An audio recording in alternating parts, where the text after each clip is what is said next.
देश की दिल्ली राजधानी के जंतर मंतर पर अब पूर्व सैनिक और अर्धसैनिक बल जो है वन रैंक वन पेंशन और 2004 के बाद जो बंद पेंशन है उसको चालू करने के लिए फिर से आंदोलन कर रहे हैं। आपको बता दें कि वो लगातार केंद्र सरकार से जो है वन रैंक वन पेंशन और जो 2004 में जो बंद हुई पेंशन है उसको फिर से चालू करने के लिए लगातार आवाज़ बुलंद कर रहे हैं। बिहार के पूर्व ब्रिगेडियर प्रवीण कुमार क्या कुछ कह रहे हैं, सुनिए। उसमें हर 10 साल के बाद जब पे कमीशन बैठती थी तो उसमें जो रिवीजन होता था तभी का रिवीजन होता था और फिर से जो नया एक स्केल दिया जाता था सभी कर्मचारियों को जो सर्विस में हैं और पेंशनधारियों को भी रिवाइज किया जाता था पेंशन।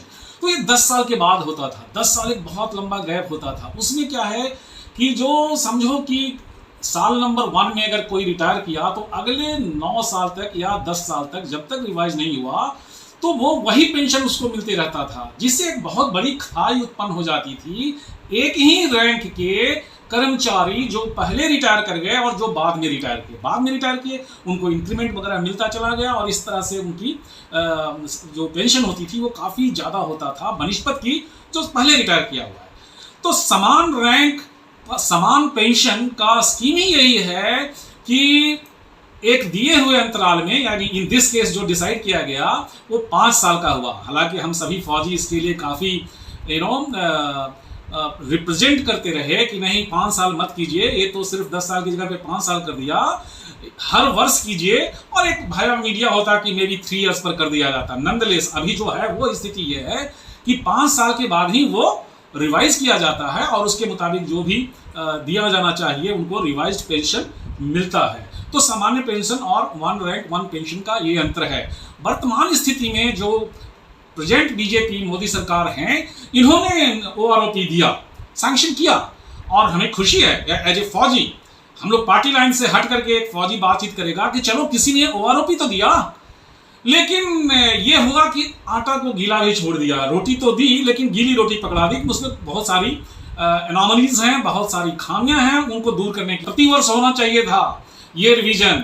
चलो आपको डिफिकल्टी होती है तो 2 साल में कर दो, लेकिन बाकी चीजें तो आप प्रतिवर्ष कर रहे हैं, हर चीज रिवाइज कर रहे हैं, तो हर 6 महीने पर डीए रिवाइज कर रहे हैं।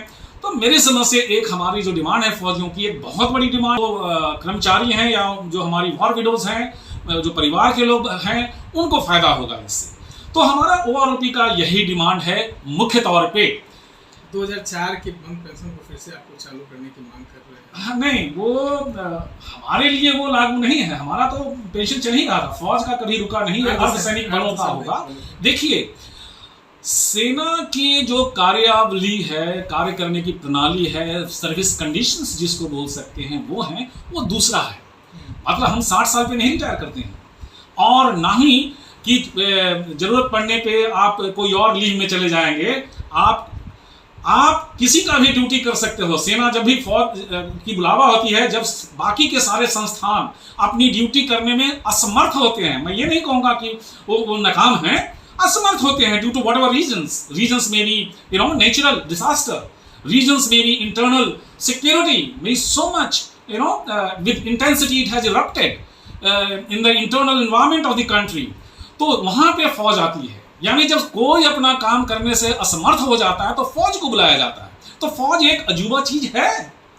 तो क्यों अजूबा है? क्योंकि यहाँ पर जो हम कसम लेते हैं जल थल और नभ में अपने जिंदगी की परवाह नहीं करते हुए, बगैर किसी आनाकानी करते हुए कंट्री में और कंट्री के बाहर हम कार्य करने की प्रतिज्ञा लेते हैं, शपथ लेते हैं। यही अंतर है बाकी फोर्स के अलावे। लेकिन मैं ये नहीं बोल रहा हूँ कि पैरामिलिट्री फोर्सेस को नहीं दिया जाए, उनको देने से हमें कोई प्रॉब्लम नहीं। 15 साल जो अग्निवीरों को दिया गया है, या एक जो ओआरओपी का है, दूसरा जो पुराना पेंशन अर्धसैनिक बलों का, और तीसरा अभी फिर आपने अग्निवीरों का। ओआरओपी के बारे में तो मैं ये बता देना चाहता हूँ कि गवर्नमेंट ने दिया है, 90% तकरीबन मान लिया गया है और हम लोग तकरीबन संतुष्ट हैं। लेकिन वो जो 10% छूटा हुआ है जिसमें बड़ी बड़ी खामियां हैं, कहने का है वो 10%, लेकिन वो बहुत बड़ा इंप्लीकेशन उसका रखता है। तो सरकार से हम इसकी डिमांड करेंगे।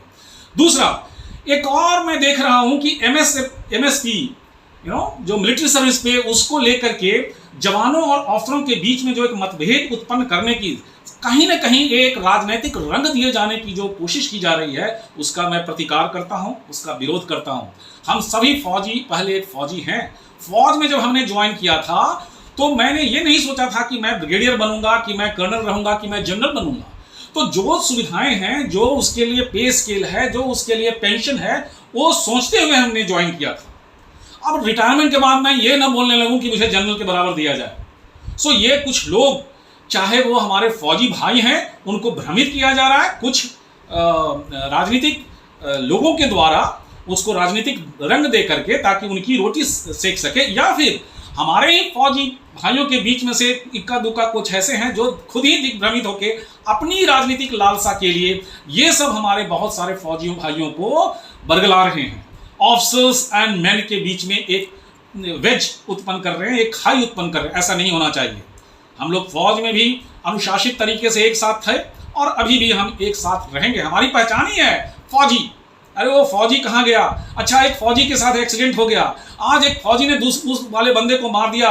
हमारा नाम बाद में आता है, पहले हम फौजी के नाम से जाने जाते हैं। समाज में इज्जत हमें फौजी के नाम से दी जाती है। तो हम उस फौज की जो भी प्रचलन रहा है, उसके पॉलिसीज रहे हैं, उसके डिसिप्लिन है, उनको मानना चाहिए और उसको ले करके करना चाहिए। कोई अगर आपके विचार हैं तो प्रॉपर चैनल में दीजिए। ये बताइए कि 15 साल 4 साल का है अभी अग्निवीर, अभी 4 साल का अग्निवीर है। तो इस पे मैंने राष्ट्रीय स्तर पे एक वेबिनार किया गया था, कुछ लेफ्टिनेंट जनरल रैंक के ऑफिसर्स भी थे उसमें और मैं भी था उसमें। हमने उसकी खामियां गिनाई कि ये नहीं मिलेगा सम्मान। मैं तो बता रहा हूं, मजाक मजाक में जैसे लोग बोलता है कि कोई पिता अपनी बेटी का हाथ नहीं उसको देगा। वो बंदा जो महीनों महीनों 6-6 महीने जो तैयारी करते रहता था, दौड़ते रहता था, और वो पता चला कि 4 साल के बाद फिर रोड पे है, यानी फिर से उसको कोई दूसरी नौकरी की तलाश में है। कितने भी कह लीजिए आप कि हम इसको दूसरा नौकरी दे देंगे, क्या बोलते हैं, पैरामिलिट्री फोर्सेज में दे देंगे और दूसरे संस्थानों में हम दे देंगे। कहाँ हो रहा है?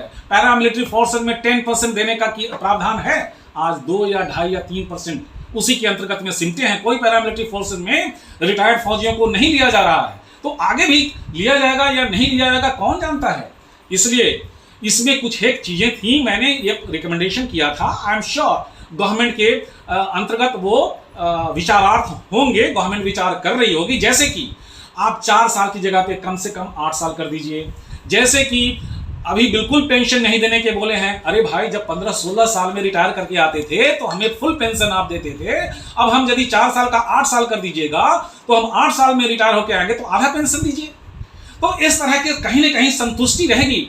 और ये जो आपने 75% हटाने का और 25% ही सिर्फ रखने का किया है, इसमें भी कुछ खामी है। देखो, हमें फौज में भी सिखलाया जाता है, स्टाफ कॉलेज जब मैंने किया था तो वहीं बताया गया था कि जब सक्सेस के चांसेस 51% यानी आधा से ज्यादा हो, 51% से ज्यादा हो, तभी उस चीज को अपनाओ। जहां है ही आधा से कम 49% एंड लेसर, तो वो प्लान ठीक नहीं है। सिमिलरली आप 25% सक्सेस रेट पे जा रहे हो, कौन जाना चाहेगा 25% सक्सेस रेट पे, जब मैं जान रहा हूं कि हमें नहीं होना है। तो देयरफॉर मेरा रिक्वेस्ट यह है कि इसको भी 51% से ऊपर ही रखा जाए। मिनिमम 51% आप रखिए और 50% 49% को ही बाहर कीजिए। तो एक तो संतुष्टि बढ़ जाएगी इससे कि हम 50% रहने की संभावना है, मेरा चांसेस मेरा रहने का है। दूसरा, मुझे 50% पेंशन मिलेगा अगर हम 8 साल के बाद हटा देते हैं, जो 49% को आप हटाइएगा उसमें आ जाते हैं तो। और तीसरा कि हमें एक बाहर में जो आपने इतने लुभावने स्कीम दिए हैं तो उसमें आपको भी इतने सारे लोग नहीं मिलेंगे और आपको भी कम ही वैकेंसी को एडजस्ट करना पड़ेगा। नहीं तो इसके प्रॉब्लम्स क्या है कि समाज में ट्रेंड, हथियार से ट्रेंड वाला बंदा घूम रहा है जो असामाजिक तत्व बन सकता है। इसके अलावे कि बेरोजगारी बढ़ेगी, इतने लोग अगर नहीं रोजगार हो रहे हैं तो, और जो सोशल कुरीतियां या सोशल प्रॉब्लम्स जो होंगे कि कोई शादी करने के लिए तैयार नहीं है। कोई भी बंदा कहीं मुराल पर देखिए जी, अपनी जिंदगी वो जाखिर में डाल करके जा रहा है कि हमें वहां से नहीं लौटना है, फिर भी जा रहा है। आज कल वो नहीं ऐसा करेगा। जिस दिन ज्वाइन करेगा उसी दिन से वो अगली नौकरी के लिए तलाश में लग जाएगा। मोटिवेशन उसका नहीं रहेगा। मैं मर जाऊंगा तो मेरा क्या होगा, मेरे पिता क्या करेंगे, मेरी बीवी और मेरे बच्चे, खैर ठीक है बीवी अभी नहीं होगी, लेकिन माता पिता क्या करेंगे।